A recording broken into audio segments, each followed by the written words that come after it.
వాయుర్నావమివాంభసి. సముద్రంలో పడవ ప్రశాంతంగానే పోతూ ఉంటుంది. కానీ పెనుగాలి లేచినప్పుడు ఆ పెనుగాలి పడవను కొట్టుమిట్టాడింపజేస్తుంది.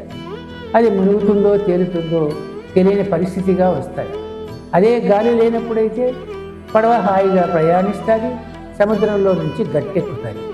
అట్లాగే మనిషి యొక్క జీవుని ప్రయాణానికి ఆటంకం కలిగించేటివే ఇంద్రియ విషయాలు. ఇంద్రియ విషయాలు గాలి దెబ్బలాంటివి.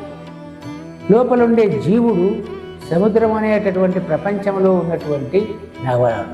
కాబట్టి ఈ నావను, ఈ జీవుని ఈ ప్రపంచంలో, ఈ సముద్రంలో గాలి అన్నటువంటి ఇంద్రియాల దెబ్బపడితే నావ అనే జీవుడు కొట్టుమిట్టాడతాడు, తన ప్రపంచంలోనే ఉండిపోతాడు తప్ప పరమాత్మ వైపు, గట్టు వైపు ప్రయాణించలేడు.